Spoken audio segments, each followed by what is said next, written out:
Bonjour, bonsoir, Shavua Tov, Moadim et Simcha, bonsoir mes très chères dames. Cette vidéo est réservée uniquement pour les femmes, comme toujours. On est dans un moment extraordinaire, le moment où on va bientôt quitter la soukha. Ce soir, c'est la veillée. Les hommes sont censés veiller toute la nuit, Bezrat Hashem. Et demain, je crois, nous n'aurons plus le droit de mettre un pied dans la soukha. Donc là, c'est les derniers instants où on a encore un pied dans la soukha. C'est un moment d'un côté magnifique, joyeux, mais d'un autre côté triste, nostalgique, dans le sens qu'on va bientôt quitter la soukha. Cette soukha qui représente l'amour inconditionnel de Dieu pour nous, qui après Kippour et Rosh Hashanah, où c'est vraiment le côté un peu difficile, rigoureux de Dieu, on va dire, le côté din, et ben en fait la soukha c'est tout le côté miséricordieux de Dieu, comme une maman qui aime ses enfants et qui n'est que chamallow avec ses enfants, qui n'est que bonbon avec ses enfants. Et ben Dieu, la soukha, c'est vraiment Hachem qui nous prend dans les bras, qui nous embrasse, qui nous enlace, qui joue avec nous, qui nous respire, qui nous sent, qui nous aime, qui nous chante des mélodies, qui nous dit combien il nous aime. Et donc là, on va quitter les bras de Dieu dès demain. Enfin, les bras de Dieu, on reste toujours dans les bras de Dieu, bien entendu. Mais on va quitter en tout cas ce qui symbolise vraiment Dieu. L'amour de Dieu pour nous, c'est la soukha. Et en l'occurrence, le titre n'a rien à voir avec tout ce que je viens de dire, mais c'est juste pour vous dire, pour vous décrire ce moment dans lequel nous sommes, tout le peuple juif en ce moment. En bise-bise avec ton mari, avec son mari, avec notre mari, en bise-bise. Alors, quand tout va bien, tout va bien. Pas besoin de parler, pas besoin de raconter, tout va bien, comme si c'était normal que tout aille bien. Mais quand ça va moins bien, qu'est-ce qu'on fait? Comment on réagit? Comment on agit? Quelles sont les techniques? Quels sont les conseils qu'on peut donner à quelqu'un qui est disputé avec son mari? D'accord? Où c'est pas la paix, c'est pas la joie, ça chantonne pas entre le couple.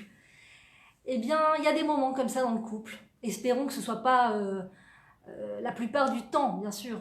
On espère que ces moments ne soient pas la plupart du temps, mais que ce soit vraiment de temps en temps.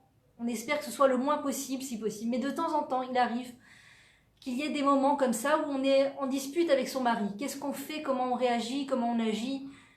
Alors bien sûr, le premier ressentiment quand on est énervé contre quelqu'un, en particulier son mari, avec qui on est proche, avec qui on se permet souvent de se laisser à exprimer ce qu'on ressent, de se laisser à exprimer ses pulsions intérieures, eh bien la première chose naturelle et humaine qu'on aura envie de faire quand le mari nous blesse, quand on est en colère après le mari, eh bien ça serait de lui rendre la pièce de sa monnaie, de s'énerver, de lui dire combien on est énervé contre lui, de crier, l'ishbor et takelim, comme on dit en hébreu, de casser les outils, de casser la vaisselle, comme on dit, si on peut traduire ça comme ça. Et donc, pour la plupart des peuples, la grande généralité des peuples, que personne comment dire, il ne leur est imposé aucune règle, aucune loi divine. On ne leur demande rien, ni d'agir comme cela ou comme cela. Ils agissent comme bon leur semble parce que, avant tout, ça leur fait du bien ou pas. Mais nous, le peuple juif, nous sommes un peuple spécial. Nous avons reçu un mode d'emploi extraordinaire qui s'appelle la Torah. Et qu'est-ce qu'elle nous dit, la Torah, dans ces moments-là? Quand on est énervé, quand on est en colère, quand on en veut à l'autre. Il nous a dit un mot blessant. Il n'a pas réagi gentiment. Il n'a pas vu les efforts qu'on a faits. Il y a un manque de reconnaissance. Il y a un manque de... Chacune avec la chose qui va l'attrister. Eh bien, la Torah nous dit Lotinkom, tu ne te vengeras pas. Velotisna et achicha balev shelcha, tu n'haïras pas ton frère dans ton cœur. Ton frère, c'est n'importe quel juif, et à commencer par son mari. Loteler rachil bermecha, tu ne médiras pas sur autrui, tu ne médiras pas sur ton mari. Donc, toutes les choses qui, a priori, on a envie de faire de façon spontanée. D'accord? Quand on est en colère contre quelqu'un, humainement, on a envie de se venger, on a envie de le détester, que Dieu préserve, on a envie de parler mal de lui, de dire combien il est énervant et tout ça aux oreilles des autres. Et bien toutes ces choses-là, La Torah vient et te dit non, non. Ni tu te venges, ni toutes ces choses spontanées que le reste de la terre va faire. Et si jamais ils font pas, c'est pas au nom de Dieu, c'est juste au nom de leur bien-être personnel parce qu'ils ont réalisé, et c'est tout à leur honneur, ils ont réalisé que ça leur faisait plus de bien de pas s'énerver contre l'autre, de pas se venger, ils ont remarqué que ça leur faisait du bien, et donc au nom du bien-être, alors ils vont pas se venger, ils vont pas. Mais nous, le peuple juif, c'est pas en fonction de la mode du moment, est-ce que c'est bien de s'énerver, est-ce que c'est pas bien de s'énerver, ou selon les résultats scientifiques de la science moderne, ou de la psychologie, qu'est-ce que la psychologie nous dit, quel est l'impact de la colère et de la vengeance sur l'être intérieur et sur les émotions. C'est pas ça qui gère notre vie. Et si c'est en accord avec la Torah, si ça va en accord avec la Torah, soit c'est un bonus, ça vient en plus se rajouter à la liste de raisons pour lesquelles je vais ne pas me venger, ne pas me mettre en colère. Mais la raison principale pour laquelle je ne vais pas me venger contre mon mari, la raison principale pour laquelle je ne vais pas le détester et le haïr dans mon cœur, la raison principale pour laquelle je ne vais pas médire et casser du sucre sur son dos à l'oreille d'autres personnes, c'est d'abord parce que Dieu nous le demande. Que ça aille dans notre sens ou pas, que ça nous fasse du bien ou pas, et au final ça nous fait du bien. Au final, ces lois sont là pour nous faire du bien. D'accord? Dans Sefer Devarim, que l'on vient de finir, le 5e livre de la paracha qu'on vient de finir, qu'on finit là, à ce moment-là, eh bien, nous avons lu au début de ce livre de Devarim que Dieu nous dit, si seulement le peuple juif réalise toutes ces mitzvot, si seulement le peuple juif va d'après toute la Torah, je lui ferai du bien. Et il sera heureux. Il sera heureux dans sa vie. Imaginez les mots que Dieu emploie. Si seulement le peuple juif réalise les commandements que je lui ai donnés dans la Torah, il sera enfin heureux. C'est-à-dire que Dieu ne veut que notre bonheur, Dieu ne veut que notre bien. Et c'est ça qui est extraordinaire, c'est que combien de fois la psychologie positive, le coaching et tout ça découvre des choses, parle de choses qui vont tout à fait dans le sens de la Torah, pas toujours, mais souvent, il y a des choses qui vont dans le sens de la Torah. Et tout d'un coup, on remarque les bienfaits de toutes ces choses-là, de ne pas être rancunier, de ne pas en vouloir, de ne pas se venger, tout ça. On parle de plus en plus de tous ces bienfaits. Et Dieu, notre Père qui nous aime, d'accord, nous avait, depuis la création du monde, déjà inscrit toute cette recette du bonheur dans une Torah, dans un livre qui s'appelle la Torah, la Sainte Torah. Ne lui en veux pas, ne sois pas en colère, ne te mets pas en colère contre l'autre. Ne te venge pas. Tu as envie de crier contre lui, tu as envie de lui faire la tête, tu as envie de lui montrer de quel bois tu te chauffes, tu as envie de lui montrer, si c'est comme ça, je vais te montrer, je vais pas te faire le plat que tu voulais, je vais pas faire ce que tu voulais, je vais, en quelque sorte, te rendre la monnaie de ta pièce, c'est vraiment ça. Quand quelqu'un nous fait du mal, d'accord, nous attriste, qu'il le fasse exprès ou qu'il ne le fasse pas exprès. Et 99% des cas, en général, le mari ne le fait pas exprès, si ce n'est 100% des cas. Hormis les maris qui ont, grâce à Shalom, une maladie mentale ou qui sont violents envers leurs femmes. Mais la plupart des cas, la plupart du temps, les hommes ne le font pas exprès pour nous embêter. Ils vont faire des choses peut-être ils se trouvent être désagréables parfois par rapport à nous, par rapport à notre ressentiment, mais ils ne le font pas pour nous embêter. Ils ne vont pas préméditer comment faire en sorte de pouvoir nous énerver.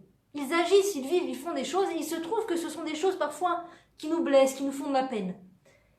Et donc, en l'occurrence, Dieu nous dit, ma chérie, tu veux être heureuse, réalise ce que j'ai mis dans la Torah. Réalise les lois de la Torah. Quand je te dis ne te venge pas. Et donc, du coup on se retrouve bouché de tous les coups, de tous les côtés. D'accord? Tu veux te tourner à droite pour la vengeance, t'es bouché. Tu veux exprimer ta colère avec de la médisance, c'est bouché. Tu veux exprimer ton truc avec de l'amertume envers l'autre et de la haine dans le cœur, c'est bouché. Et du coup, tu te retrouves avec toutes les possibilités d'expression de ta colère bouchées. Et tu te dis, mais alors qu'est-ce que je fais? D'accord? Qu'est-ce que je fais avec cette colère intérieure? Qu'est-ce que je fais avec ce mal-être intérieur concernant mon mari, concernant une interactivité négative que j'ai eue avec mon mari?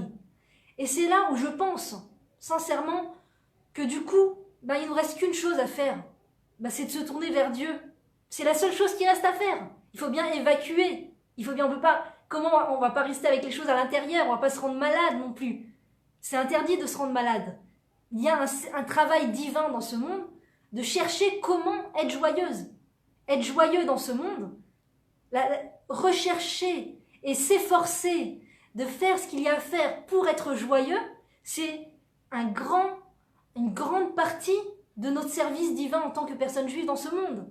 Donc il faut bien que je recycle cette colère, il faut bien que je fasse quelque chose de cette colère intérieure.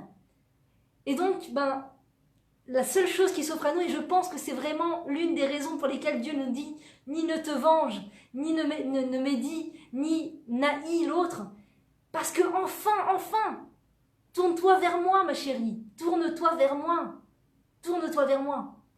Toutes les petites et les grandes contrariétés que l'on rencontre dans notre vie n'est autre qu'un mail de Dieu, qu'une lettre envoyée par Dieu pour nous, à notre égard, pour nous dire « tourne-toi vers moi, parle avec moi, je t'écoute, j'ai des oreilles, j'ai créé les humains avec des oreilles. Penses-tu que je n'écoute pas, que je n'entends pas? Bien sûr que je t'entends. J'ai créé l'œil chez les humains, j'ai créé la vue, tu crois que je ne te vois pas? Bien sûr que je te vois. Je ressens ta colère, je ressens ta peine. C'est ce que Dieu nous dit. Je ressens ce que tu as dans le cœur. J'attends qu'une chose, ma chérie, c'est que tu viennes vers moi, que tu me parles, que tu me dises ce que tu as sur le cœur. Dis-moi ce que tu as sur le cœur. C'est moi qui ai créé tout ton scénario. Tous les scénarios contraignants dans lesquels tu te trouves, c'est moi qui les ai créés. Je n'attends qu'une chose, c'est que tu te tournes vers moi et que tu me parles, tu me dises ce que tu as sur le cœur.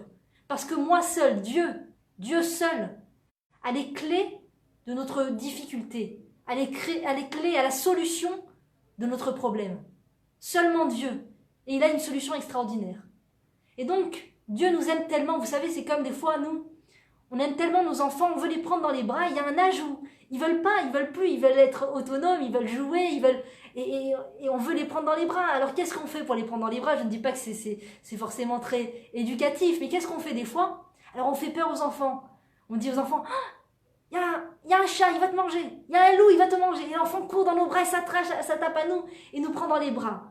Quelle merveille, c'est tellement agréable, c'est tellement agréable. Je ne dis pas qu'il faut faire peur aux enfants, mais des fois, il y a un âge comme ça, vers 2-3 ans, où les enfants s'agrippent à nous, que c'est tellement agréable, tellement un bonheur, tu les sens, tu les respires, tu les as dans les bras. C'est une merveille, une merveille. C'est le paradis sur terre. Et donc Dieu, imaginez, si pour nous c'est agréable quand nos enfants veulent venir dans nos bras, si c'est pour nous agréable que nos enfants veulent s'agripper à nous, pour Dieu, il n'y a pas de plus grande joie pour Dieu que quand on s'agrippe à lui, quand on se tourne vers lui, quand on lui parle, quand on s'accroche à lui. Et qu'est-ce qu'il est obligé de faire des fois? Parce qu'on est tellement dans cette routine. Des fois, tout va bien, Dieu merci. Et d'un autre côté, c'est un peu contraignant. Il y a comment dire, un défaut dans le fait que tout va bien, c'est que on se tourne pas vers Dieu.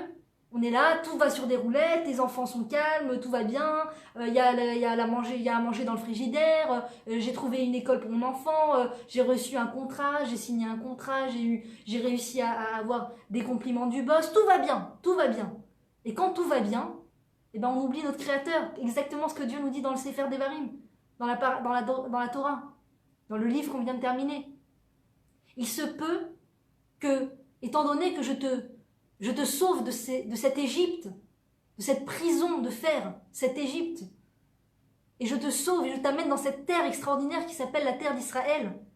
Et que je te donne à boire, je te donne à manger, que tu n'auras même pas besoin de planter des arbres. Il y aura déjà des arbres pour te donner des fruits. Tu n'auras même pas besoin de construire des maisons. Il y aura déjà des maisons construites pour toi. Quand on est en Israël, c'est tellement visible à l'œil nu.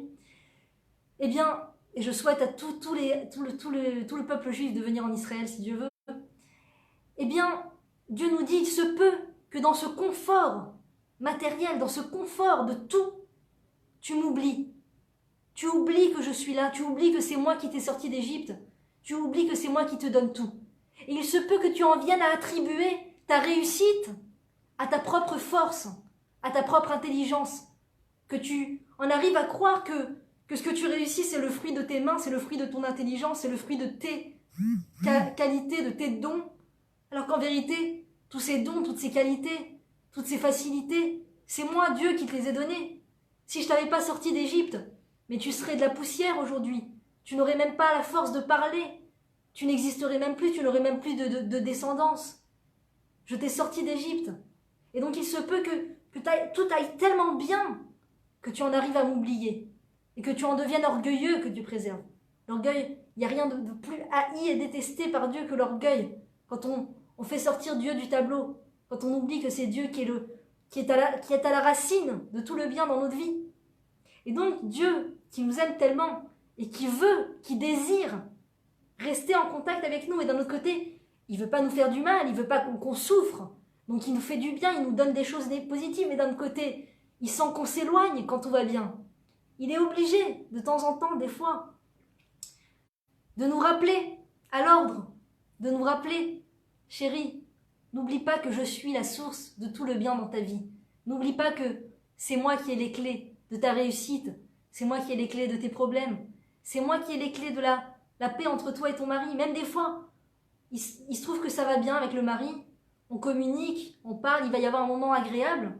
Et même ça, des fois, on croit que c'est le fruit de sa qualité. On croit que c'est grâce à nos qualités, grâce à la personnalité extraordinaire que nous sommes, que nous avons la paix conjugalement. En réalité, si Dieu n'était pas là en train de faire des miracles incessants pour qu'il y ait la paix entre un homme et sa femme, ça serait la guerre. Ça serait la guerre dans tous les foyers. S'il n'y avait pas Dieu dans le foyer, s'il n'y avait pas la shrina entre un homme et une femme, ish veisha, ze esh, otiot esh. S'il n'y a pas la shrina, s'il n'y a pas Dieu, eh bien, c'est un feu qui se dévore. L'homme et la femme, s'ils ne font pas rentrer Dieu dans leur couple, ils peuvent en arriver à être un feu qui se dévore l'un et l'autre. Et c'est terrible. C'est terrible. Quand le couple ressemble à un feu dévorant, à un feu qui se dévore l'un et l'autre, il n'y a pas de souffrance plus terrible pour une personne dans la vie. Parce qu'il faut comprendre que, bien que la société moderne, les peuples, etc., toutes les philosophies, veulent nous faire croire que le bonheur de l'être, c'est dans son autonomie, c'est dans le fait qu'il n'est pas... il est autonome, il n'a pas besoin d'être dépendant de qui que ce soit, ni d'un mari, ni d'une femme. On veut nous faire croire que le bonheur, c'est dans la carrière, c'est dans la réussite professionnelle, c'est dans la réussite personnelle. On veut nous faire croire que la cellule familiale n'est pas si importante et que le couple n'est pas si important, en tout cas très certainement pas l'échelle des priorités. Le couple, c'est sur le passage. Le couple, c'est rien vraiment d'important. À la limite, l'amour, c'est très important, l'amour, mais peu importe si c'est au sein du mariage, en dehors du mariage, si c'est avec une femme mariée, un homme marié, peu importe. Le principal, c'est qu'il y ait de la romance, de l'amour, des frissons, que ça ressemble au film hollywoodien. D'accord? Et donc, dans tout ça, on piétine le couple marié. On le piétine parce que c'est la routine, c'est pas très important. Et Dieu merci, nous avons la vision de la Torah, la vue de Dieu, la vision de Dieu sur la chose. Le couple est ce qu'il y a de plus important au monde. Au monde. Il n'y a rien de plus sain et de plus important qu'un couple. Rien. Dieu est prêt à effacer son nom, ne serait-ce que pour qu'il y ait la paix entre l'homme et la femme. Imaginez l'humilité de Dieu. À quel point ça lui tient à cœur. Parce que quand le couple fonctionne, c'est comme si que le Beth Amikdash est reconstruit. C'est comme si que le temple est reconstruit. Quand le couple fonctionne, Dieu a où résider. Imaginez, Dieu n'a pas de résidence si ce n'est dans la paix entre l'homme et la femme. Et c'est pour ça qu'il y tient tellement. Faites-moi une résidence, faites-moi un lieu saint, et j'y résiderai, nous dit Dieu dans la Torah. Construisez un lieu saint, et je pourrai y résider. C'est quoi ce lieu saint? C'est le couple. Ça commence par le couple. C'est la paix entre l'homme et la femme. C'est tellement important, tellement important. On doit vraiment, par amour pour Dieu, même si on n'a pas toujours la facilité d'aller vers son mari, même si on n'a pas toujours l'envie, la facilité de lui demander pardon alors qu'on ne se sent pas du tout responsable du froid, on ne se sent pas du tout responsable de la dispute, et malgré tout, on a un rôle, un grand rôle, c'est de demander pardon à son mari, même si on n'est pas responsable de la raison pour laquelle on se dispute.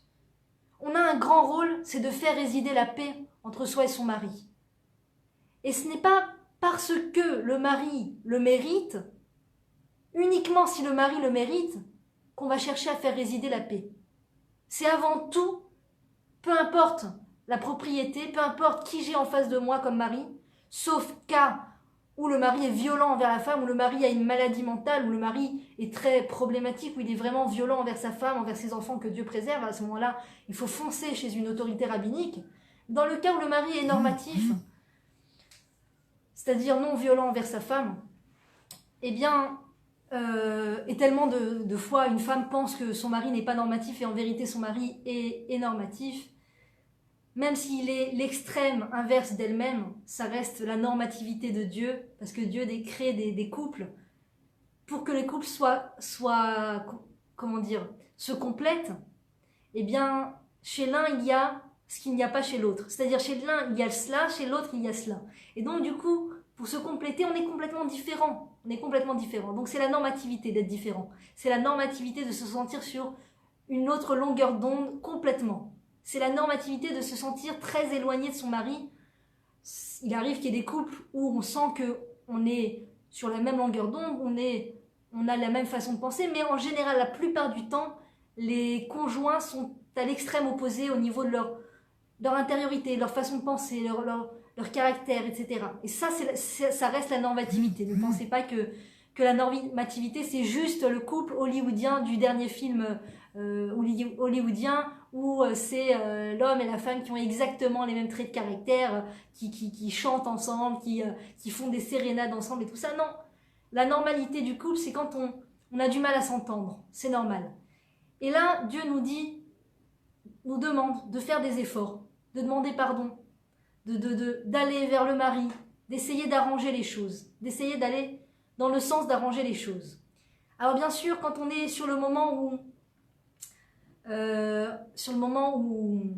un instant, j'ai déjà fait la bracha, pardon.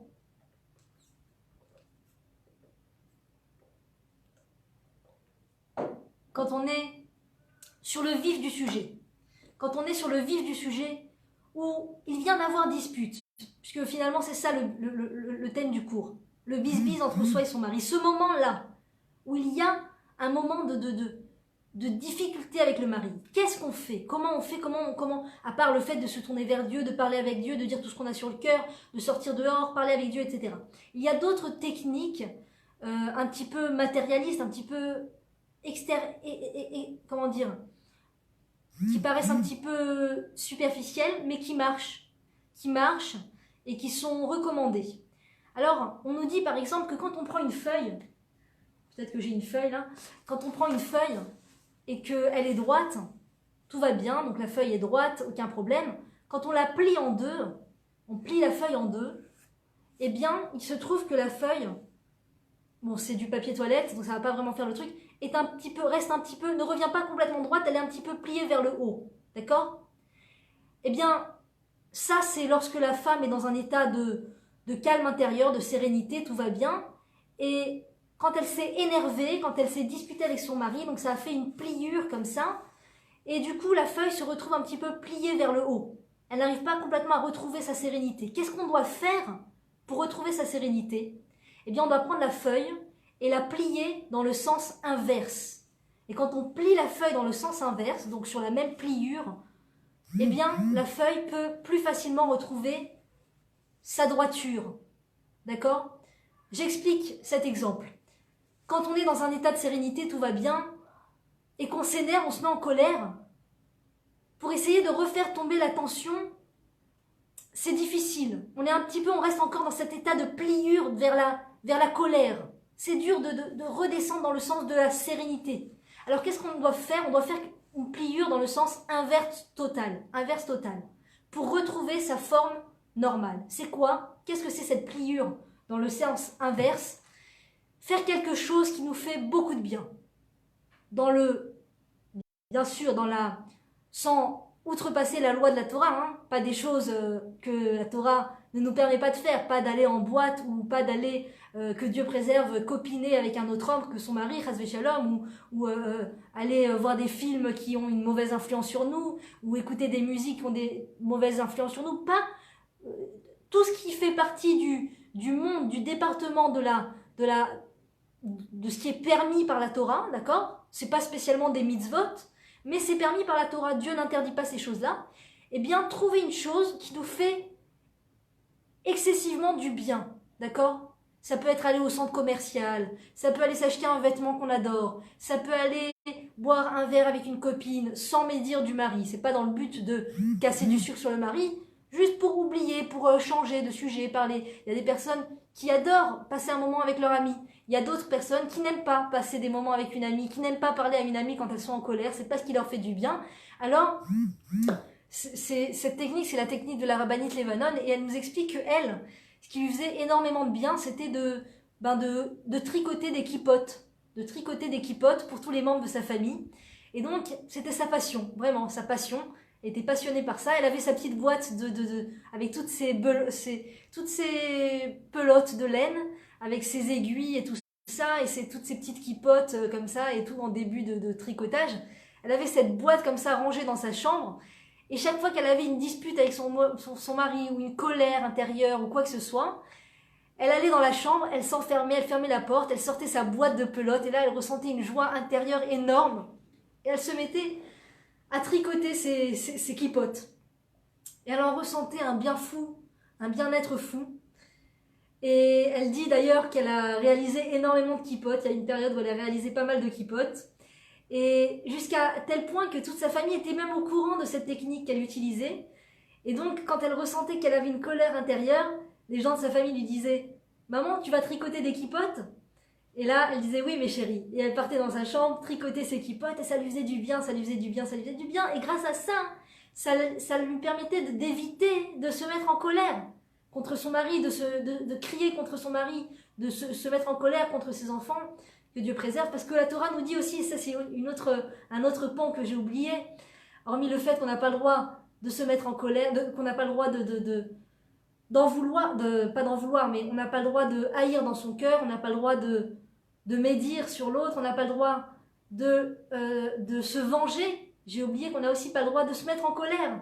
On n'a pas le droit de crier, de se mettre en colère. Parce que la colère, c'est un manque de foi en Dieu. Ça veut dire que tu enlèves Dieu du tableau. Ça veut dire que tu crois que cette situation, c'est pas le scénario de Dieu. D'accord? Quand j'ai réussi à prendre mon café sur la terrasse, Baruch Hashem, Toda Lael, Ishtabar Shemo Lahad, merci mon Dieu pour ce moment extraordinaire. Les oiseaux qui chantonnent, le petit café qui fume, etc. Quel bonheur! Mais Dieu est bon, Dieu est grand, est écrit sur Facebook. Que Dieu est bon, que Dieu est grand, que Dieu est miséricordieux. Et là, ton mari arrive, d'accord, et je sais pas, il s'énerve ou il dit quelque chose et tout. Et ouais, t'es en colère, tout d'un coup, t'es énervé. Et si tu te mets en colère, si tu cries contre lui, ça veut dire que tu as complètement oublié que Dieu est dans le tableau. Ça veut dire que tu vois Dieu que dans le café sur la terrasse, que dans le bien, et dans ce qui est un petit peu, qui te met au défi, qui est un challenge, comme on dit dans notre langage moderne, tout ce qui est un petit peu challengeux, et bien tout d'un coup c'est pas Dieu, non, c'est pas Dieu, c'est le hasard, c'est une malchance, qu'on s'entende pas, c'est une malchance qu'on se soit mis en colère, c'est une malchance, etc. Non, ça aussi c'est le scénario de Dieu, ça aussi. Donc si tu sais que là c'est Dieu, et si tu sais que là c'est Dieu, logiquement, si tu l'as vraiment, tu arrives à l'intérioriser, logiquement tu dois ressentir aucune colère. Donc, on a le droit de ressentir de la colère, mais exprimer la colère à l'extérieur, ça c'est interdit. C'est assourd. C'est assourd. On nous dit « Kol hakoes, kol mine geinom shel timbo ». Tout celui qui se met en colère, il a toutes sortes d'enfers qui le maîtrisent. Celui qui se met en colère, mistalek mimeno chormato. Celui qui se met en colère, il a toute sa chorma, toute son intelligence, toute sa sagesse, toute la connaissance qu'il a acquis, le quitte. Ça le quitte. On nous dit même que chaque fois qu'on a fait des mitzvot dans l'année, si on a fait des mitzvot par exemple, si on s'est retenu de médire, si on a mis la tzedaka, chaque fois qu'on fait une mitzvah, on accède à ce qui est extraordinaire qui s'appelle un chibour neshamot, un lien d'âme. C'est quoi ce lien d'âme? Quand tu donnes la tzedaka, tu vas tout d'un coup avoir un lien d'âme avec un tzaddik, une tzadékette, qui adorait cette mitzvah, qui réalisait à la perfection cette mitzvah, qui appréciait tellement cette mitzvah que chaque fois qu'un juif va donner la tzedaka, il va pouvoir avoir un lien, cette neshama va comme rentrer à l'intérieur de lui.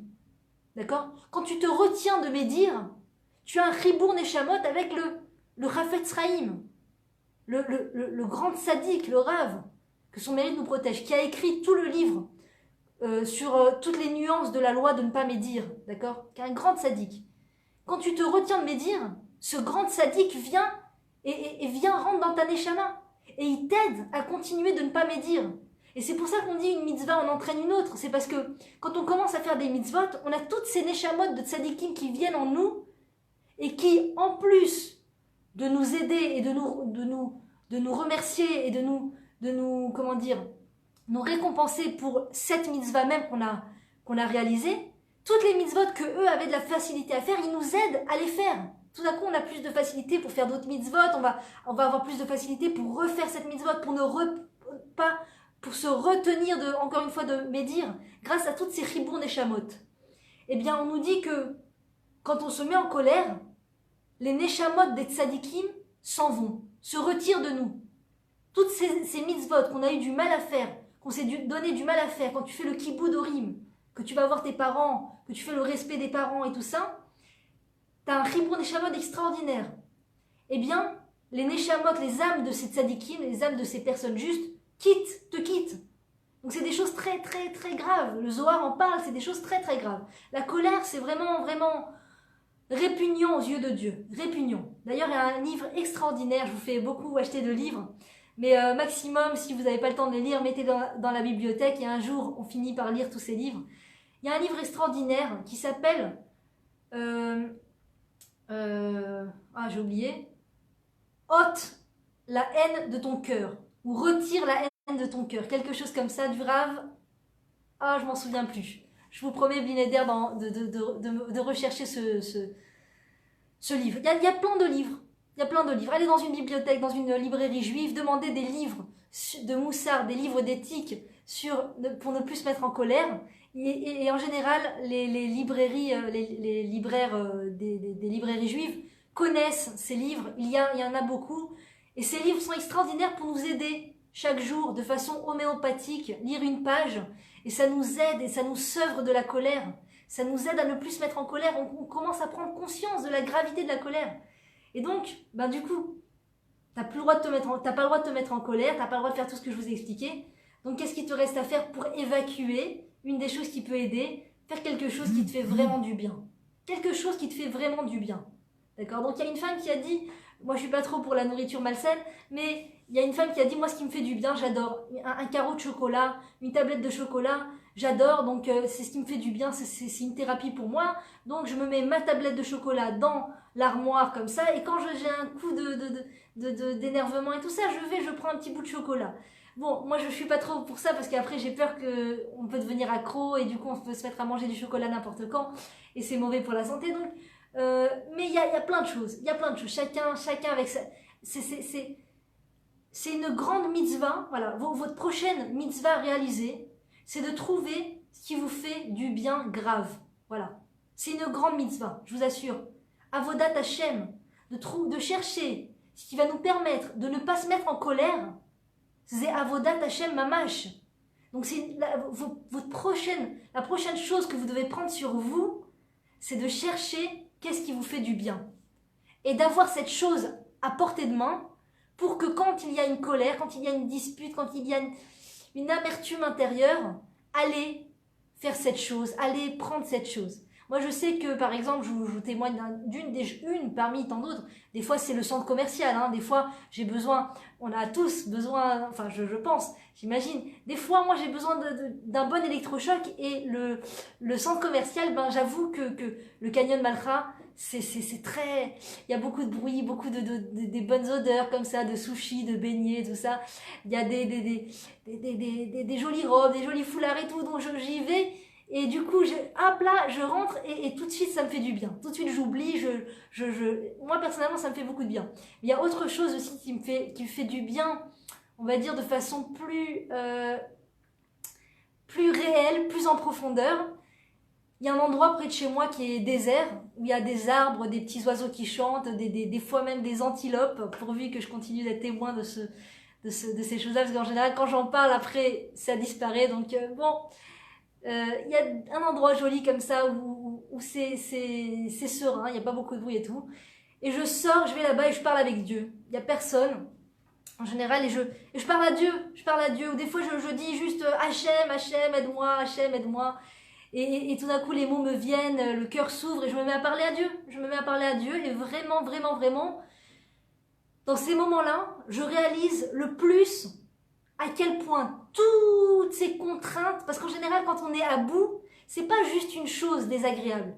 En général, c'est un sac de contraintes, c'est un sac de choses qui ont fait que encore une goutte et encore une goutte et encore une goutte et encore la goutte, et on arrive au niveau auquel on est d'énervement, de colère, de tristesse, et chacun avec son sentiment. Et donc, quand je parle avec Dieu, quand je sors dans un endroit désert et je me mets à faire ce qui s'appelle hitbo des doutes, le fait de se retrouver seul et parler avec Dieu, je me rends compte à quel point toutes ces contrariétés, c'était uniquement pour que je me mette à parler avec Dieu, uniquement pour que je me rapproche de Dieu, parce que quand tout va bien, quand on est occupé à faire des choses positives, on est dans un engrenage positif de choses positives, etc., on ne fait pas trop attention, on a tendance à s'endormir sur ses lauriers. Et quand il y a une petite contrainte, on se dit c'est pas grave, c'est rien, c'est juste un petit défi, c'est juste un petit challenge, c'est rien, comme si de rien n'était, allez, c'est rien, et encore un petit truc, ah c'est rien, c'est comme si de rien n'était, j'ai déjà oublié, je suis déjà occupé à faire autre chose de positif et tout, et encore et encore et encore. Au bout d'un moment, le vase est à ras-bord, et donc là, vraiment, sincèrement, la hitbo des doutes. La parler avec Dieu, je n'ai jamais ressenti une chose qui m'a fait autant de bien que de parler avec Dieu. Sincèrement. C'est un échappatoire, entre guillemets, pas un échappatoire, c'est un outil pour déverser son cœur tellement, tellement efficace. Tellement efficace.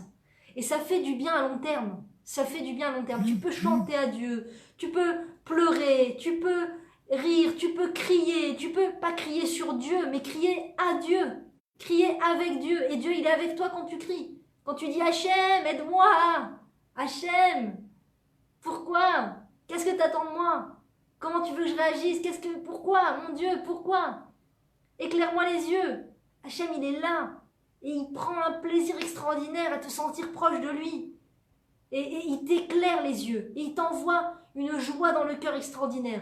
Rabbi Nachman mi-Breslev, que son mérite nous protège, qui parle beaucoup de la hitbo des doutes, beaucoup du fait de parler avec Dieu. Par exemple, dans un des livres de son élève, le Rav Shalom Harouche, qui s'appelle À travers champs et forêts, qui parle de la hitbo des doutes, qui parle du fait de parler avec Dieu. Il y a aussi le livre Le Jardin de la foi, qui explique beaucoup pourquoi toutes ces contrariétés dans la vie, quel est le but de toutes ces contrariétés. Ce sont deux livres de base dans la construction de la foi en Dieu, je pense. Ça parle pas à tout le monde, mais ça parle à beaucoup de monde, et moi vraiment je recommande ces livres qui sont extraordinaires. Et donc en l'occurrence, Rabbi Nachman mi-Breslev, son enseignement, c'est de parler avec Dieu. Et on nous dit que si Rabbi Nachman mi-Breslev, il nous parle autant du fait d'être dans la joie, autant de l'importance de la joie, mitzvah gdola liot besimcha, il nous parle tellement de la joie, c'est que il a eu il a eu une guerre intérieure, il a dû se battre pour être joyeux. Il n'est pas né optimiste, il n'est pas né joyeux. Il est passé par des épreuves qu'on n'imagine même pas. D'accord, à son niveau de tzaddik, il est passé par des épreuves où il a dû trouver des forces en lui, où il a dû se rapprocher de Dieu énormément, où il a dû chercher et puiser au fond de lui ces étincelles de joie. Et donc il peut se permettre de nous dire Tiyeh besimcha, sois joyeux, c'est une grande mitzvah d'être joyeux.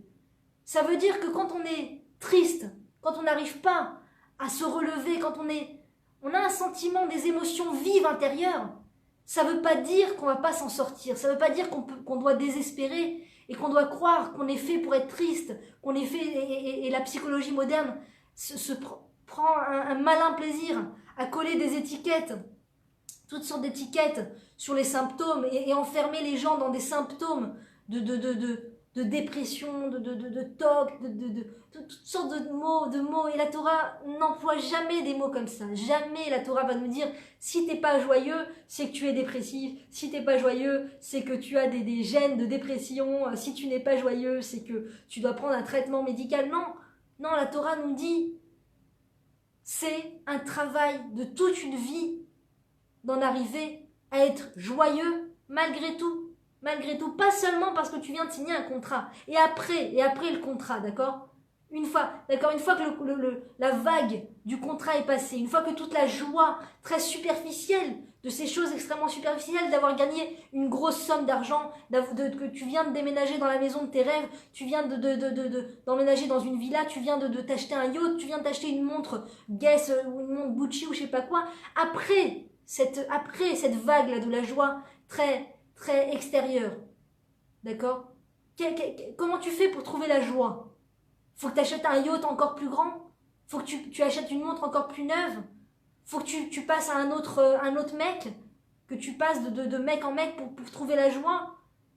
Non, c'est pas dans ça, c'est pas comme ça qu'un juif cherche la joie. C'est pas dans une course effrénée après des choses très extérieures et très éphémères. Il y a un moment où, et d'ailleurs c'est tout le thème de ce soir, c'est tout le thème de maintenant de Hoshana Rabbah, c'est tout le thème de Simchat HaShoeva, Simcha Bet HaShoeva. Qu'est-ce que c'est Simcha Bet HaShoeva? Où c'est à Sukkot on est censé se réjouir de Bet HaShoeva. Qu'est-ce que c'est Bet HaShoeva? C'est quand nous allions avec le Kohen Gadol puiser de l'eau. Et on dit que c'est la plus grande joie lorsqu'on va avec le prêtre puiser de l'eau pour le temple. Qu'est-ce que c'est? Mais puiser de l'eau, qu'est-ce que c'est? On n'est pas en train de trouver de l'or dans une mine d'or, on est juste en train de puiser de l'eau. C'est de ça qu'on doit se réjouir. Bet HaShoeva, Simcha Bet HaShoeva, on doit se réjouir de puiser de l'eau. C'est de ça qu'on doit se réjouir, mais il y a mieux au niveau émotion, au niveau titillement intérieur, au niveau intérieur, émotion. Il y a mieux. Va à Euro Disney, va au concert de la dernière star du hip-hop. Là, tu peux me dire que là, on peut se réjouir. Là, c'est de la joie. Ouais, là, c'est de la pure joie. C'est the joie. Se réjouir de puiser de l'eau. C'est complètement anodin, c'est tellement routinier de puiser de l'eau, t'ouvres le robinet, il y a de l'eau, c'est la chose la plus évidente, la plus simple. Qui est joyeux lorsqu'il ouvre le robinet et qu'il y a de l'eau qui coule? Qui est joyeux, à part si tu viens de passer quelques jours dans le désert? Mais sinon, logiquement, t'es compte, l'eau, tout le monde voit de l'eau, a l'habitude de voir de l'eau. Parce qu'on nous dit que tu dois te réjouir d'une chose toute simple, d'une chose insipide, d'une chose inodore. Et là, je rapporte, c'est le Dvar Torah que ma maman m'a raconté avant Sukkot. Merci, ma petite maman chérie. Tzadéket, que tu puisses avoir toute la bracha. L'eau est inodore, l'eau est incolore. Et pourtant, c'est de ça que tu dois te réjouir. C'est de ça que tu dois te réjouir. Ça veut dire qu'un juif, une juive, elle ne doit pas être joyeuse que quand elle a réussi à signer un contrat. Et si jamais, la fois d'après, elle n'a pas signé le contrat, comment tu ramasses tu vas ramasser la personne à la petite cuillère? Chaque fois qu'on n'est pas arrivé à ce qu'on s'est fixé, à nos buts qu'on s'est fixés extérieurs, alors tout le soufflet retombe. Alors c'est la grande dépression, c'est la grande déception. Quand c'est l'amour fou passionnel avec un homme, c'est la joie, c'est tout va bien, c'est le sourire et tout ça. Et quand je suis mariée avec mon mari dans ma maison et qu'il y a eu un échange pas forcément très positif, alors tout doit retomber, tout est remis en question. C'est le séisme. Tout de suite on se met à prononcer des mots terribles tels que séparation et on se met à crier et tout ça. Non, une personne juive, sa vie n'est pas censée être faite de montées et de descentes extrêmement pointues, d'accord? La vie d'une personne juive, ce n'est pas comme une femme enceinte qui va pour accoucher, lorsqu'on lui fait ce qui s'appelle comment ça s'appelle, on regarde les battements du cœur du bébé, enfin pas les battements du cœur, on regarde à l'intérieur s'il y a des comment on dit, en général quand elle doit accoucher il y a les il y a les contractions. Et donc quand on la branche au moniteur, voilà, je retrouve mes mots, on la branche au moniteur, eh bien on va voir que ça monte et ça descend, ça monte et ça descend en fonction des contractions, ça monte, ça descend, d'accord? La vie d'une personne juive, c'est pas censé monter très haut et descendre très bas. Monter très haut et descendre très bas. Quelles que soient les épreuves dans la vie, quelles que soient, logiquement, si un juif ou une juive se travaille correctement, travaille et construit sa foi en Dieu correctement, quelles que soient les contraintes dans la vie, logiquement la vie d'une personne juive doit être telle que cela. Ni trop haut, ni trop bas. Ni trop haut, ni trop bas, d'accord? Ni trop haut, ni trop bas. Quand il y a une réussite, on n'est pas censé être super orgueilleux et quand il y a une défaite, on n'est pas censé être super triste. Logiquement. Logiquement, on doit se travailler, se préparer pour pouvoir vivre les choses sereinement et normalement et savoir continuer de trouver et puiser à l'intérieur de soi les forces, même quand on a raté ce qu'on voulait faire, même quand ça n'a pas été professionnellement, même quand on n'a pas réussi à réaliser le challenge qu'on voulait réaliser ou je sais pas quoi, ou les buts qu'on s'est fixés, etc. Tout ce haut standard de vie et de réussite. Ce n'est pas juif. Ce n'est pas juif. La personne juive doit trouver des forces. Des fois, une personne peut avoir tout sur un plateau en argent, tout. Et elle est intérieurement vide, triste. D'accord? Elle s'est habituée au bien et elle n'arrive même plus à voir le bien. Et chaque petite chose vient et la fait désespérer et tout. Et tu peux avoir une personne qui est en prison, d'accord, alors qu'il n'a rien fait. Et que cette personne est un sadique qui a été emprisonné. Et en prison, avec la pire couche de la population, d'accord, que Dieu préserve, je ne parle pas mal des prisonniers, mais disons que avec des gens avec qui elle n'a pas l'habitude d'être, d'accord, elle peut se sentir la plus joyeuse et la plus libre au monde, d'accord, et un rien peut lui donner la joie. Il y a une femme extraordinaire qui témoignait qu'elle est enfant de parents rescapés de la Shoah, que Dieu les protège, et leur donne une longue vie, et la santé morale, et la joie morale, etc. Amen. Donc elle est la fille d'une rescapée de la Shoah, et cette femme, donc cette mère rescapée de la Shoah, raconte et témoigne que lorsqu'elle était dans les camps de concentration et qu'elle pesait une 30aine de kilos, et qu'elle était complètement à bout de force, et qu'elle ne mangeait plus, qu'elle ne buvait plus, elle était allongée sur son lit, qui n'était pas un lit, qui était une planche de bois. Et quand le matin, elle voyait les rayons du soleil passer à travers les trisses, à travers les fenêtres, les barreaux, et qu'elle voyait des petits rayons de soleil comme ça se poser sur son visage, sur ses yeux, sur la pièce, elle ressentait une joie incommensurable de réaliser qu'elle était encore en vie. Donc ce sont des témoignages d'un autre degré, d'un autre monde. Ce sont des gens vraiment qui ont des forces, qui ont puisé et trouvé des forces en eux qu'on ne peut pas imaginer. Mais nous aujourd'hui, Dieu merci, comme le dit Dieu dans la Torah, comme nous le dit Hachem dans la Torah, on est une génération où on a tout. Et de ce tout, Mirov colle. On en finit par ne plus être joyeux. On en finit par oublier le bien que Dieu nous donne. Et donc, une moindre contrariété, Donc, notre mari n'a pas réagi comme on voulait, notre mari n'a pas fait ce qu'on voulait. Et tout de suite, c'est les nerfs, et tout de suite, c'est la colère. Et tout de suite, on extériorise à l'extérieur devant les enfants, que Dieu préserve. Et on jette des choses terribles au visage du mari. Alors que finalement, c'est des choses qui sont... On peut surmonter ces choses-là. On peut surmonter ces choses-là. Il ne faut pas croire qu'on est si fragile et qu'on est si victime que cela. Quand une femme commence à se mettre dans la tête qu'elle est victime de son mari, c'est le début des problèmes. C'est le début des problèmes. C'est la meilleure façon, la meilleure recette pour s'affaiblir, pour se fragiliser. C'est pas parce que le mari nous a dit quelque chose de pas sympathique que ça nous a fragilisés. C'est dans notre mental. C'est nous qui décidons de nous fragiliser ou pas. C'est nous qui décidons de nous voir nous-mêmes comme une victime et de voir notre mari comme un bourreau. Et à ce moment-là, on perd toutes les forces. Ouais, et en plus, il a même pas remarqué que j'ai fait ça. Et en plus, comme une petite fille de 10 ans. Et en plus ça, même une fille de 10 ans ne réagit pas comme ça. Et en plus, oui. Et en plus ça, il m'a même pas sorti en vacances. Il m'a même pas acheté ce que je voulais. Et il a même pas vu ça, et ça, et ça. Et victime, et victime, et victime. On se voit comme une victime. Je ne parle pas de cas de couple où que Dieu préserve, le mari est violent, que Dieu préserve. Et là, il faut foncer chez un rave. Foncer chez un rave. Et tout de suite, y a une mitzvah dans la Torah de divorcer quand les cas sont très graves. Mais il y a tellement de cas où c'est pas grave, c'est pas grave. Ce ne sont pas les cas que la Torah nous dit où c'est une mitzvah de divorcer. C'est des cas où la Torah nous dit c'est une mitzvah de surmonter. C'est une mitzvah d'aller chercher les forces à l'intérieur, la joie à l'intérieur.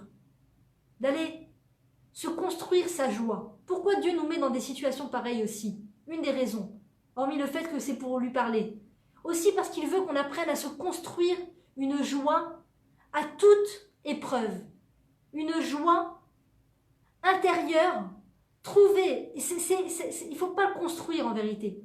Je me reprends. Partir à la découverte, parce que ça existe à l'intérieur de nous. Nous avons chacune, à l'intérieur de nous, un oasis de joie. Un oasis de joie. Ce même oasis de joie auquel nous étions en permanence connectés lorsque nous étions enfants. C'est ça, un enfant, c'est connecté en permanence à son oasis de joie. Si les parents ne se mettent pas en colère contre les enfants, si les parents ne sont pas difficiles avec leurs enfants, d'accord, s'ils sont sereins et permettent à leurs enfants de vivre dans une atmosphère sereine, eh bien, les enfants restent le plus longtemps possible connectés à cette oasis de joie intérieure et ça leur permet dans la vie, après, quand ils seront adultes, Bezrat Hashem, que dans les épreuves, dans les contrariétés, ils sachent facilement se reconnecter à cette oasis de joie. Mais quand on a vécu, c'est vrai, des épreuves dans l'enfance qui nous ont déconnectés à chaque fois de notre oasis de joie, il a fallu peiner pour se reconnecter à cette oasis de joie. Petit à petit, on arrive à l'âge adulte où on a oublié que cette oasis de joie est existant à l'intérieur. Et d'où aussi, c'est aussi la raison pour laquelle les gens vont beaucoup aller chercher leur joie à l'extérieur, dans des choses complètement mauvaises pour nous même des fois, dans des choses complètement éphémères parce qu'ils ont oublié que l'oasis de joie, que leur oasis de joie, leur fleuve de joie intérieure, leur racine de joie intérieure est à l'intérieur, elle est intacte, elle n'a pas bougé, elle n'a pas bougé. C'est l'âme, c'est la neshama. De la même manière que l'âme ne change jamais, ne s'amoindrit jamais, ne se dégrade jamais, quelles que soient les actions de l'être. L'âme n'est jamais détériorée, l'âme est toujours intacte, l'âme est toujours flamboyante. Parfois on met des couches et des écorces avec les fautes que l'on fait, avec les choses négatives que l'on voit, les choses négatives que l'on fait. Ça met des écorces sur cette âme, sur cette oasis de joie. Et à ce moment-là, on a plus de mal à laisser émerveiller, à laisser l'âme s'exprimer à l'extérieur. On a du mal à se connecter parce qu'il y a ces couches, mais c'est rien, parce qu'il suffit de dépoussiérer ces couches en faisant des mitzvot, en se renforçant spirituellement, en étudiant la Torah, en écoutant des cours de Torah, en faisant des choses positives, des actions, des mitzvot, etc. Petit à petit, on élimine ces couches et ses couches et la reconnexion avec l'âme est beaucoup plus facile. Et donc on a cette oasis intérieure de joie. Et il ne suffit que d'aller trouver cette oasis intérieure. Il est là, il est là. Alors des fois il y a une voix à l'intérieur qui dit « Non, non, tu ne te connectes pas à ton oasis intérieure, non. Pour la peine, parce qu'il t'a énervé, parce qu'il t'a mis en colère, parce qu'il t'a dit ce que tu n'avais pas envie d'entendre, parce qu'il t'a fait une remarque désobligeante, et bien pour la peine, tu te déconnectes. Et soi-même, on se déconnecte de l'oasis intérieure de joie. C'est nous qui avons la capacité entre les mains. Alors vous me direz, oui, mais c'est normal, quand quelqu'un extérieurement, d'accord, t'es pas tout le temps à l'intérieur, tu baignes pas dans cette oasis de joie en permanence, il y a la réalité extérieure, quelqu'un te tombe dessus, quelqu'un est désagréable avec toi, c'est normal de réagir de prime abord en étant déstabilisé, en perdant la joie, c'est normal. Oui, c'est normal, bien sûr, on n'est pas censé être comme un fakir qui marche sur des charbons ardents et qui ne ressent rien, d'accord, qui marche sur des morceaux de bois, des braises ardentes et qui ne ressent rien. Bien sûr qu'on est censé ressentir les choses. Et c'est même un témoin de notre santé morale, de ressentir la peine, d'être peiné lorsque quelqu'un nous peine. C'est bien, c'est normal, c'est normal, c'est normal. Mais combien de temps ça va durer, d'accord? Combien de temps je vais faire durer l'histoire? Combien de temps je vais tourbillonner autour de ce mal-être, de cette peine? Combien de temps je vais donner? D'accord? Combien de temps je vais utiliser sur l'autel de la victimisation, de la peine, de la tristesse? Combien de temps? D'accord? À n'importe quel moment, je peux décider de replonger dans cette oasis. Alors peut-être qu'il me faut comment dire, il me faut un décor, une atmosphère qui m'invite à me reconnecter à cette oasis. Et c'est exactement ce que je vous expliquais avec la feuille qu'il faut plier dans l'autre sens. Des fois, c'est en faisant quelque chose qui va te faire beaucoup de bien. D'accord? Beaucoup de bien. Quelque chose, pas contre la Torah, pas qui va contre la loi de la Torah, contre la halakha. Quelque chose qui va dans le sens de la halakha qui te fait beaucoup de bien. Et hop, on arrive à se reconnecter à son oasis intérieure. Des fois, il faut sortir, il faut s'éloigner des gens qui nous ont peinés. Alors, si c'est des gens, c'est pas le mari, c'est pas les enfants, donc c'est des gens extérieurs, c'est un travail divin de prendre ses distances. C'est une mitzvah de prendre ses distances avec des personnes qui nous peinent, qui nous rendent tristes, qui n'ont pas les mots qu'il faut. Je ne dis pas qu'il faut leur tourner le dos. Je ne dis pas qu'il faut leur faire la guerre, que Dieu préserve. Le Rav Tzvi Yehuda Kook, Alav Shalom, que son mérite nous protège, disait, quand il y avait quelqu'un qui venait se plaindre auprès de lui en lui disant « Regarde, telle personne m'a fait du mal, elle m'a fait ça, on s'entend pas et tout ça. » Alors le Rav lui disait « Toi, tu es une personne formidable. Cette personne qui t'a fait du mal est une personne formidable. Mais vous, ensemble, ça va pas. Vous n'allez pas ensemble. Vous n'allez pas ensemble. Alors, lorsqu'il ne s'agit pas du conjoint, lorsqu'il ne s'agit pas des enfants, tu dois, c'est une mitzvah de prendre tes distances. De prendre tes distances. De prendre tes distances. Parce que si tu te laisses aller à être en contact avec des personnes qui sans arrêt t'écrasent, sans arrêt te font ressentir des choses négatives, après, quand tu rentres chez toi, t'es un tapis, quoi. T'es une serpillière. T'es une serpillière. Alors les enfants, où est-ce qu'ils vont trouver la joie? Comment ils vont pouvoir éponger la joie de maman quand maman est une serpillière? Le mari, comment il va pouvoir se construire? Comment il va pouvoir trouver la chaleur auprès de sa femme, la joie auprès de sa femme? Si sa femme est triste parce que chaque fois elle est en contact avec des gens qui la cassent, qui la brisent, etc. Donc il y a une mitzvah pendant un moment de prendre ses distances. Peut-être qu'une fois qu'on s'est mieux reconstruit intérieurement, qu'on a retrouvé sa force intérieure, peut-être qu'on va pouvoir se remettre en contact avec ces gens. Mais des fois, non. Alors lorsqu'il s'agit des parents, des fois j'avais fait un cours sur l'importance d'être avec ses parents, de faire de les respecter et tout ça. Et donc quelqu'un m'a dit, et lorsque les parents que Dieu préserve, nous sont des parents destructifs? Eh bien, j'ai posé la question au Rav, et Dieu merci, Baruch Hashem, je n'ai pas eu besoin de poser la question au Rav avant, puisque Dieu merci, j'ai des parents exceptionnels que je bénis et que je bénis de tout mon cœur, qu'ils aient la santé et le shlom bayit, et mes beaux-parents aussi que je bénis de tout mon cœur. parmi tout le Ham Israël. Donc, pour cette personne, il a fallu que je pose la question au Rav, et le Rav m'a dit, quand il y a des parents destructifs, il faut les respecter de loin, pour ne pas qu'il y ait confrontation. Parce que quand on est en contact avec des parents destructifs, on peut en venir à se rebeller contre eux, à s'énerver contre eux, à se mettre en colère, ce qui est vraiment interdit. Ce qui est vraiment assourd. On n'a pas le droit de se mettre en colère contre ses parents, on n'a pas le droit de leur faire subir aucun sentiment désagréable. On n'a pas le droit. On doit faire très attention de ne pas faire ressentir à nos parents, de ne pas être la source pour nos parents d'un désagrément. Donc quand ce sont des parents, malheureusement, qui sont difficiles, eh bien, les respecter de loin. De temps en temps, appeler, avoir une discussion très courte, avec des mots qui vont essayer de faire du bien aux parents, mais de se préparer moralement, de se travailler intérieurement, en sachant que on va pouvoir, il se peut que le parent dise quelque chose de négatif, des fois même, quelqu'un m'a dit, chaque fois que j'appelle mon père, il crie au téléphone, il insulte parce qu'il a une maladie, qu'il puisse avoir la réfouach lema, il a une maladie, donc il insulte au téléphone et tout. Donc qu'est-ce que je fais pour l'appeler, pour lui dire Shabbat Shalom quand même? J'appelle et je baisse complètement le son. Ça fait que j'entends pas mon père.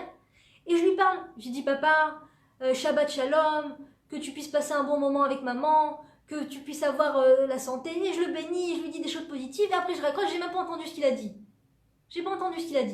Donc voilà, il y a une mitzvah de prendre ses distances quand la personne, malheureusement, est destructive. Quand il s'agit du conjoint, je ne parle pas d'un conjoint destructif, je ne parle pas d'un conjoint malheureusement violent, je parle d'un conjoint même où il y a des difficultés, même si le conjoint, même si le lien est très difficile avec le conjoint, ça fait encore partie de la normalité des conjoints. Eh bien, on ne peut pas prendre ses distances puisqu'on habite sous le même toit. Et c'est d'ailleurs le but du mariage. Le but du mariage, Dieu nous réunit sous un même toit parce que là, tu peux pas t'enfuir. Quand c'était la copine, tu pouvais t'enfuir, tu pouvais prendre tes distances. Quand c'est le grand-père, tu peux prendre tes distances. Quand c'est le voisin, tu peux prendre tes distances.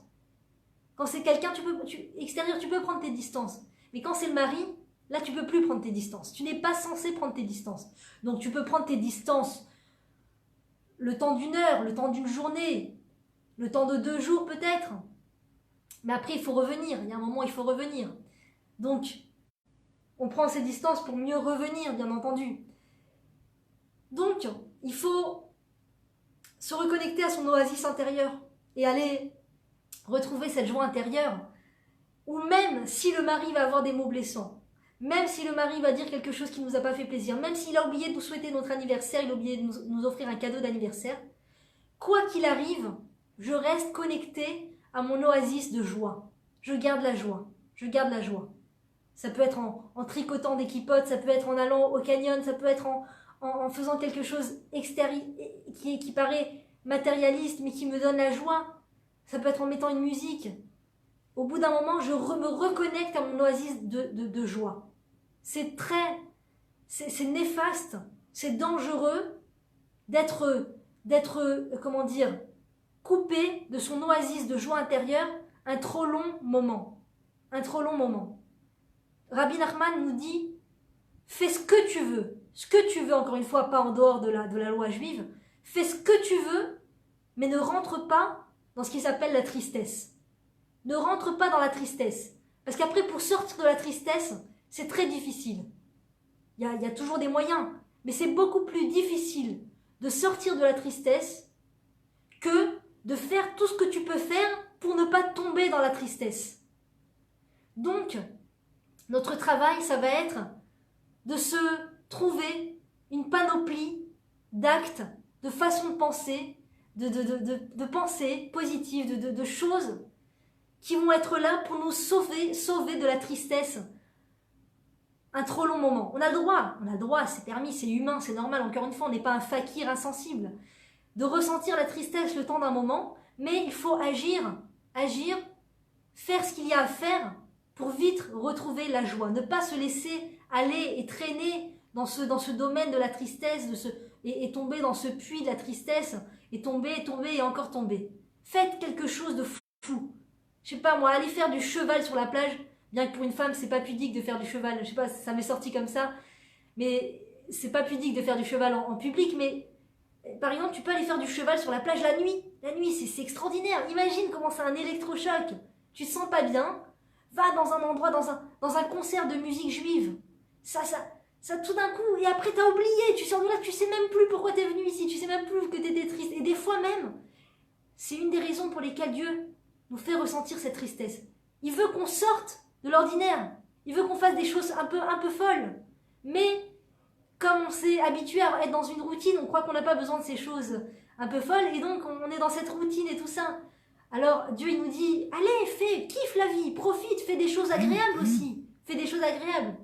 Et donc, on a cette tristesse et tout ça, et on est obligé d'aller faire des choses qui nous remuent. Quand je parle de choses qui nous font du bien, je parle pas de maintenant partir en voyage un mois dans l'Alaska ou je sais pas où, faire des trucs que Dieu préserve, qui nous éloignent de notre mari, qui ébranle la cellule familiale, qui fait que les enfants ne peuvent plus nous voir et tout ça, pas faire des choses que Dieu préserve qui mettent en danger la cellule familiale.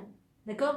Mais des fois, on a l'impression que on peut pas faire des choses parce que on croit que ça met en danger la cellule familiale, mais en vérité, non. C'est des choses très bien. Aller à un concert, écouter de la musique, aller à un cours de cuisine, faire vraiment quelque chose qui nous passionne à nous. Pas qui passionne notre copine, pas parce que notre copine elle fait quelque chose qui la passionne, alors nous aussi on va le faire.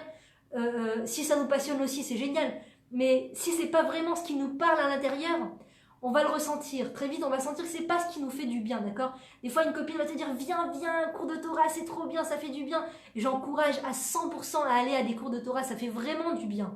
Vraiment. Si tu veux vraiment recevoir la parole divine, il faut aller à un cours de Torah, il faut écouter un cours de Torah. Mais des fois, il y a des personnes que sur le moment, c'est pas, elles arrivent pas, elles sont pas ouvertes à écouter un cours de Torah. Donc, il faut d'abord passer par quelque chose de très extérieur, le canyon, qui paraît très très superficiel, comme le canyon, faire une manucure, faire quelque chose et tout. Et là, après, tu peux écouter un cours de Torah, tu peux écouter la parole divine, etc. Et te reconnecter à ton oasis de joie et enfin pouvoir aller faire le premier pas vers ton mari et lui demander pardon, essayer de recoller les morceaux, essayer de très vite recoller les morceaux. Un jour, j'ai posé la question à mon rave. Je me suis disputée avec mon mari pour une histoire de cache-route. Que faire par rapport à la cache-route de ce truc et tout? Je ne sais pas si c'est cachère. La seule chose qu'il m'a répondu, c'est réconciliez-vous très vite avec votre mari. Ne perdez pas de temps dans la colère et dans la dispute. C'est très dangereux quand il y a une dispute entre le mari et la femme qui perdure plus de quelques minutes, plus de quelques heures, plus d'une journée, que Dieu préserve, c'est très dangereux. C'est très dangereux. Surtout si, que Dieu préserve, l'esprit, la personne n'a pas la tête sur les épaules, que Dieu préserve, elle se met à penser que Dieu préserve à quelqu'un d'autre, et à aller parler avec un autre homme, et à se mettre en contact avec un autre homme. Et c'est très grave. C'est très grave, c'est très mauvais pour la cellule familiale. Donc il faut retrouver la paix le plus vite possible. Pourquoi est-ce que je vous parle de tout cette oasis de joie, comment retrouver la joie et tout? Tout ça, c'est pour revenir vers son mari. C'est pas pour s'éloigner de son mari. C'est pour revenir vers son mari avec des batteries rechargées. D'accord? Avec des batteries rechargées. Peut-être qu'on a en face de nous un mari qui, malheureusement, n'arrive pas à se connecter à son oasis de joie. Peut-être qu'il n'est pas au courant qu'il a une oasis de joie. Peut-être qu'il a eu une enfance tellement difficile, tellement mouvementée, qu'il a beaucoup de mal à se reconnecter à cette oasis de joie. Et nous, on a une facilité. On a plus de facilité. Donc, c'est la raison pour laquelle il faut, nous, aller lui demander pardon. Pas parce que nous, on n'est pas fautive. Pas parce qu'on est fautive. Parce que même si on pense que lui est fautif, le simple fait qu'on a réussi, nous, à surmonter, à ressortir de cette dispute, à retrouver la joie intérieure, c'est l'occasion d'aller essayer de mettre la paix entre nous et d'essayer de minimiser au maximum cette dispute et cet éloignement. Ne jamais commencer à ouvrir la porte que Dieu préserve, à penser à un autre homme, à parler avec un autre homme sous prétexte qu'on est en bise-bise avec son mari, sous prétexte qu'on est disputé avec son mari. C'est pas du tout la solution au problème. Ça va pas du tout améliorer les choses, ça va rajouter des problèmes aux problèmes. C'est terrible, c'est terrible. Quand une femme qui est disputée avec son mari va chercher la consolation masculine à l'extérieur, que Dieu préserve, que ce soit dans les réseaux sociaux, que ce soit à l'extérieur, que ce soit un serveur qui l'a regardé gentiment avec un clin d'œil et elle croit que le serveur il est vraiment sympa avec elle alors qu'en vérité il attend il attend juste qu'on lui donne un pourboire.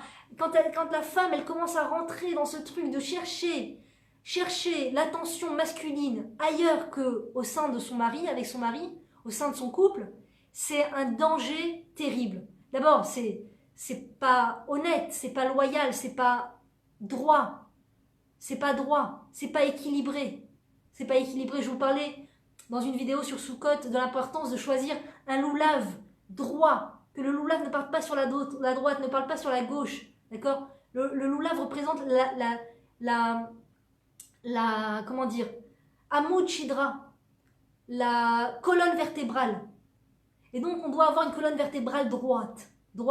C'est pas parce que on ne s'entend pas avec son mari, d'accord, qu'on est en dispute avec son mari, qu'on doit aller parler avec d'autres hommes, qu'on doit chercher l'attention d'un autre homme, chas veshalom. Il faut être très droite et très honnête.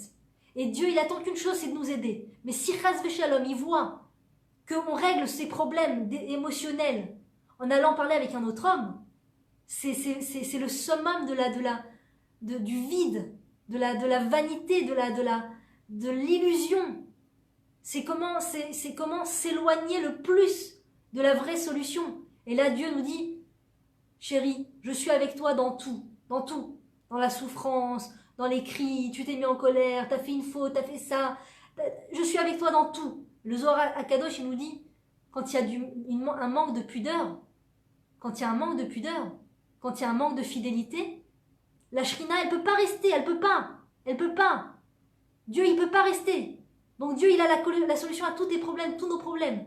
Mais si, que Dieu préserve maintenant, je cherche à attirer le regard d'un autre homme que mon mari, les problèmes avec mon mari n'iront qu'en s'empirant. Donc que Dieu préserve, que Dieu nous aide à être loyal et droite et honnête, que Dieu nous aide à faire la paix entre nous et notre mari, et que Dieu nous aide à nous connecter toujours à notre oasis de joie, et à nous aide à trouver ce qui nous fait vraiment du bien. Voilà mesdames, je suis bloquée au niveau des partages. Je vous remercie infiniment pour votre loyauté et vos partages, tous vos partages. Je vous encourage à appuyer sur le bouton partage, ça mange pas de pain et ça fait vraiment évoluer les choses. Parfois, il suffit qu'une femme entende ces choses-là et ça sauve le couple, ça sauve la famille. Donc voilà, partagez et repartagez. À très bientôt mesdames, Chag Sameach, et lisez des Télim ce soir. Restez éveillés si vous le pouvez, lisez des Télim. Si vous ne pouvez pas et que vous avez des enfants en bas âge, vous n'êtes pas du tout obligé de rester éveillé. Mais si vous restez éveillé, pour Hoshana Rabbah et dites des Télim, c'est un très grand niveau. Que Dieu entende toute notre filote, Bezrat Hashem, et à très bientôt. Et qu'il y ait la paix entre tous les couples. Amen.